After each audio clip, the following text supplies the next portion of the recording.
I'm going to show you my favorite way to cast on in pattern. You may wonder, why would you need to cast on in pattern for anything? Let's look at a couple of swatches and we'll see the difference. Now on this swatch I cast on using the long tail method knitwise, and I also bound off knitwise. It's quite obvious that there are lines across the top and the bottom, and also on the other side it looks quite different. On this side, as opposed to the other side, you'll see little purl bumps down where the cast on was, and also purl bumps here where the bind off was. So again, there does appear to be a right and a wrong side. When you cast on in pattern, you avoid these problems. Here is the swatch cast on in pattern. As you can see, where the cast on was cast on in pattern and the bind off was in pattern, you get a nice mirrored effect between the top and the bottom. I love using this method for ribbing for sweaters and also for reversible fabrics. You can see that the opposite side of this fabric looks very similar to the front side. So it's perfect for any reversible scarves and other garments that you might make. Let's take a look at how to cast on in pattern.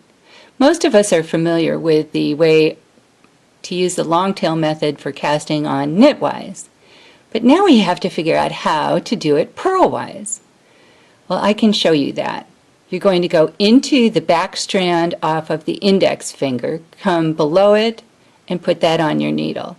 Then you're going to come below the back strand off of your thumb loop and pull that up. Then you are going to pass your needle through the loop on your index finger, take it off, and tighten that down a little bit. Again, under that back strand from the index finger, below the back strand from the thumb, and also off. And you'll see it forms a nice little purl-like bump here.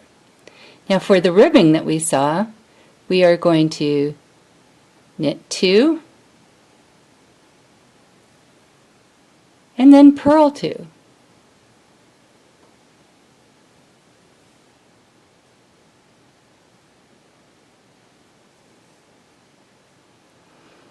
The other thing to keep in mind is that in the same way that you want to do the opposite for right and the wrong sides of fabrics, you are going to want to do that on your cast on as well. These purl bumps on the opposite side become knit strands. When you're casting on in pattern like this, you need to remember that you are casting on so that the other side looks right. Think of it as working the wrong side of the fabric. So the knit cast-ons that we just made and then the purl cast-ons that we just made, on the other side they will look like purl bumps on the right side and knit strands on the right side. So you just have to remember that it's like working the wrong side of the fabric and you'll be fine. So again, we have a knit, and then we'll look at that purl method one more time. You come below that back index strand, under and below the back strand for the thumb, pull it through the loop, and you have that nice purl bump again.